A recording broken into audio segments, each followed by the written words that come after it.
আসসালামু আলাইকুম। ফারজানা নাহিদ জানাচ্ছেন টিভিতে দুপুরের খবর। ক্রাউন সিমেন্ট শিরোনাম দেখছিলেন, নিয়ে যাব পুরো খবরে। দর্শক, হাসিনা এবং তার দুই সহযোগীর বিরুদ্ধে অভিযোগ দাখিলের আরও খবর জানাতে আন্তর্জাতিক অপরাধ ট্রাইব্যুনালে আছেন আমাদের সহকর্মী নিয়ামুল আজিজ সাদেক। আমরা তার সাথে যুক্ত হচ্ছি। সাদেক, আদালতের কার্যক্রম নিয়ে আপনার কাছে আর কি খবর আছে? আপনি যে কথা বলছিলেন যে আদালত কার্যক্রম যখন 12টা শুরু হয়, প্রথমত এই যে সরাসরি সম্প্রচার সে বিষয়টির জন্য অনুমতি চাওয়া হয়, আদালত সেই অনুমতি দেন। এর পরবর্তীতে আমরা দেখেছি যে শেখ হাসিনা এবং তার যে সহযোগী, অন্য দুইজন সহযোগী, বিশেষ করে আসাদুজ্জামান খান কামাল এবং সাবেক আইজিপি চৌধুরী আব্দুল্লাহ আল মামুন, তাদের কার্যক্রমের বিষয়গুলো তুলে ধরা হয় একে একে। 135 পৃষ্ঠার যে সংক্ষিপ্ত সার, সে সংক্ষিপ্ত সার পড়ে শোনানো হয়েছে। এর ভিতরে মোটা দাগে যে প্রধান প্রসিকিউটর, চিফ প্রসিকিউটর, তিনি বলেছেন শেখ হাসিনা আসলে এইসব যে খুন এবং হত্যা, উস্কানি সব কিছুর মাস্টারমাইন্ড এবং তিনি নিউক্লিয়াস ছিলেন। তিনি মূলত এই সব কিছু সংগঠনের জন্য শুরু থেকেই উস্কানি দিয়েছেন এবং এজন্য তারা বেশ কিছু তথ্য উপাত্ত আদালতের কাছে দিয়েছেন। তার ভিতরে টেপ রেকর্ড রয়েছে, তার ভিতরে ভিডিও রয়েছে, তার ভিতরে গোয়েন্দা সংস্থার নানা ধরনের যেই অপরাধ প্রমাণের জন্য যে প্রমাণগুলো রয়েছে সেগুলো কিন্তু জানিয়েছেন। তার বাইরে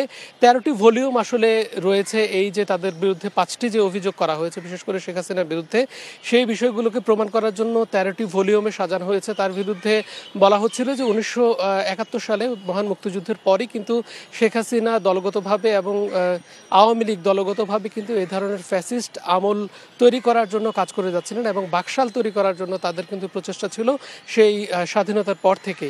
তার পরবর্তীতে বলা হচ্ছিল, চিফ প্রসিকিউটর তার বক্তব্য তুলে ধরেন। সেই বক্তব্য তিনি বলেছেন যে এই যে জুলাই আগস্টে যে গণহত্যাগুলো হয়েছে, সেই গণহত্যাগুলো শুরু থেকে কিন্তু প্রি প্ল্যান করে বা সরকারে থাকার জন্য শেখ হাসিনা যত ধরনের লেথাল ওয়েপেন বা মরণাস্ত্র ব্যবহার করার জন্য নির্দেশ দিয়েছিলেন এবং সেখানে কিন্তু 4 জন ব্যক্তি উপস্থিত থাকতেন, বিশেষ করে সালমান এফ রহমান থেকে শুরু করে এই আইজিপি, স্বরাষ্ট্রমন্ত্রী এবং তিনি নিজে উপস্থিত থাকতেন এবং আনিসুল হক যিনি সাবেক আইনমন্ত্রী ছিলেন তারা উপস্থিত থাকতেন। তাদেরকে নিয়েই কিন্তু আলাদা একটি মিনি ক্যাবিনেট করা হতো, যদিও ক্যাবিনেটের বিস্তৃতি আরও অনেক বড় ছিল।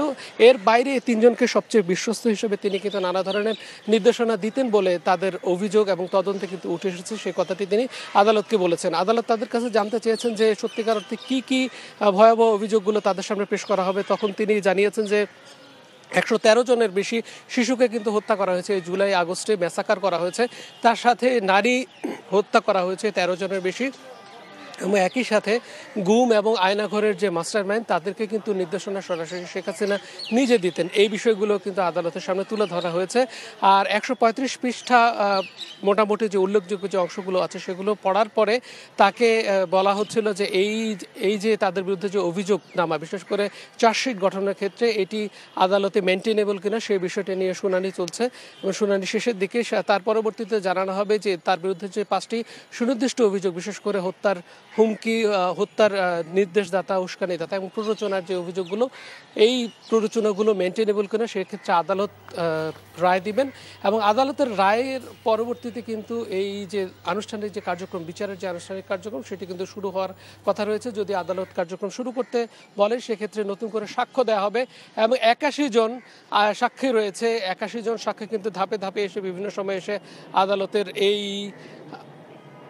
আদালতের যে তাদের যে সাক্ষ্যগুলো রয়েছে, তারা যে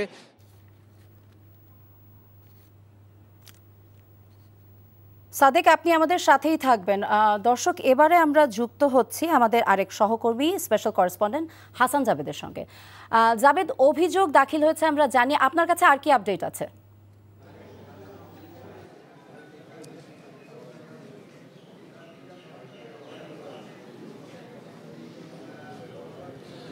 ফারজানা, আজকে আন্তর্জাতিক অপরাধ ট্রাইব্যুনালে সাবেক প্রধানমন্ত্রী শেখ হাসিনা, সাবেক স্বরাষ্ট্রমন্ত্রী আসাদুজ্জামান খান কামাল এবং সাবেক আইজিপি চৌধুরী আব্দুল্লাহ আল মামুনের বিরুদ্ধে আনুষ্ঠানিক অভিযোগ ট্রাইব্যুনালে দাখিল করেছে। এই মুহূর্তে যেটা হচ্ছে, দাখিল করার পর প্রায় 2 ঘন্টা ধরে কিন্তু তারা সেখানে বক্তব্য রেখেছেন। কোন কোন প্রেক্ষাপটে আওয়ামী লীগের জন্মলগ্ন থেকে এই পর্যন্ত কিভাবে কি হয়েছে, গত কয়েকটি নির্বাচন অর্থাৎ 2014 সালের নির্বাচন, 2018 সালের নির্বাচন, 2024 সালের নির্বাচন কেমন হয়েছিল, কি হয়েছিল, গত সরকারের আমলে কিভাবে গুম, খুন, হত্যা মামলা হয়েছিল সেগুলি কিন্তু সেখানে উত্থাপন করা হয়। এবং সর্বশেষ যেটা চিফ প্রসিকিউটর তাদের বিরুদ্ধে সুনির্দিষ্ট 5টি অভিযোগ উত্থাপন করেন। সুনির্দিষ্ট 5টি অভিযোগের মধ্যে প্রথমটি হচ্ছে সুপিরিয়র কমন রেসপন্সিবিলিটি, অর্থাৎ সারা দেশে যত হত্যাকাণ্ড হয়েছে, মানে 1.5 সহস্রাধিক অর্থাৎ 1,500-এর মতো যে হত্যাকাণ্ড হয়েছে জুলাই আগস্টে, সেই হত্যাকাণ্ডের একটির দায় থেকেও তারা রেহাই পেতে পারে না। আর দ্বিতীয় হচ্ছে তারা পরিকল্পনা করেছেন, ষড়যন্ত্র করেছেন, নির্দেশনা দিয়েছেন এসব হত্যাকাণ্ড সংঘটনের জন্য। আর হচ্ছে রংপুরের আবু সাঈদ চিতিয়ে দাঁড়িয়েছিলেন এবং পুলিশের গুলিতে তিনি নিহত হন। সেই শিক্ষার্থী আবু সাঈদের হত্যার অভিযুক্ত এখানে আনা হয়। তারপর 4 নম্বর অভিযুক্ত হচ্ছে চানখারপুলে যে 6 জনকে হত্যা করা হয়, সেটা ছিল 4 নম্বর অভিযোগ। এবং 5 নম্বর অভিযোগ হচ্ছে 5ই আগস্ট অর্থাৎ আশুলিয়ায় 6 জনকে হত্যা করে, গুলি করে হত্যা করে ব্যানে তুলে যে পুড়িয়ে দেওয়া হয়েছিল, সেই অভিযুক্ত কিন্তু এখানে আনা হয়েছে। সব অভিযোগ উত্থাপন করে সর্বশেষ চিফ প্রসিকিউটর যে আবেদনটি রাখলেন যে এসব ঘটনায় আসামিদের বিরুদ্ধে যে অভিযোগ দেওয়া হয়েছে সে অভিযোগটি আমলে নিয়ে অভিযোগ গঠনের জন্য দিন ধার্য করার জন্য, একই সাথে এই 3 জন আসামির যত সম্পত্তি আছে সম্পত্তি বাজেয়াপ্ত করে যারা ক্ষতিগ্রস্ত হয়েছেন তাদের অনুকূলে যেন দেওয়া হয়। তো এখন ট্রাইব্যুনালের চেয়ারম্যান বিচারপতি গোলাম মর্তুজা মজুমদারের নেতৃত্বাধীন 3 সদস্যের ট্রাইব্যুনাল, গোলাম মর্তুজা মজুমদার এখন আদেশ দিচ্ছেন। আমি এইমাত্র সেখান থেকে আসলাম। আদেশে হয়তো যেটা হবে যে অভিযোগটা আমলে নেবে এবং অভিযোগ গঠনের জন্য দিন ধার্য করবে। এবং অভিযোগ গঠন করার পরই কিন্তু শুনানির পর অভিযোগ গঠন যেদিন হবে সেদিন থেকে কিন্তু এই মামলার আনুষ্ঠানিক বিচার কাজ শুরু হবে। আজকে যেটা হলো আনুষ্ঠানিক বিচারের প্রক্রিয়াটা শুরু হলো এবং অভিযোগ আমলে নিলে সে অভিযোগটা আমলে নেওয়া হলো। প্রায় 1 যুগ সময় পেরিয়ে দল হিসেবে নির্বাচন কমিশনের নিবন্ধন ফিরে পেল বাংলাদেশ জামায়াতে ইসলামী।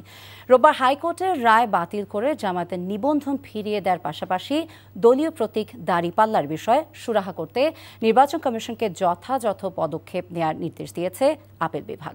রায়ের সন্তোষ প্রকাশ করে জামায়াতের আইনজীবীরা বলছেন দাঁড়িপাল্লা প্রতীকের বিষয়টিও নিষ্পত্তি হবে নির্বাচন কমিশনে।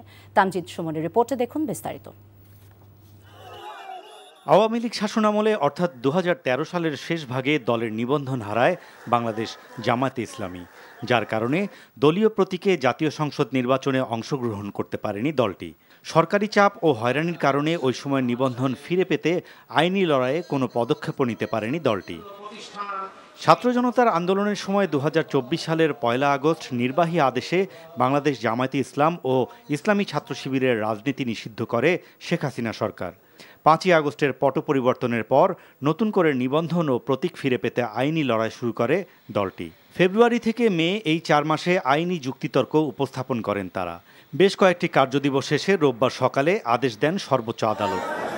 আপিল বিভাগের রায়ে জামাতকে নিবন্ধন ফিরিয়ে দিতে নির্বাচন কমিশনকে নির্দেশ দেওয়া হয়। দাঁড়িপাল্লা প্রতীকসহ অন্যান্য বিষয় নিষ্পত্তিতে নির্বাচন কমিশনের উপরেই ছেড়ে দেন সুপ্রিম কোর্ট। বাংলাদেশ জামায়াতে ইসলামী আজকে তার নিবন্ধন ফিরে পেল। মাননীয় আপিল বিভাগ হাইকোর্টের যে রায় ছিলেন এই রায়কে বাতিল ঘোষণা করেছেন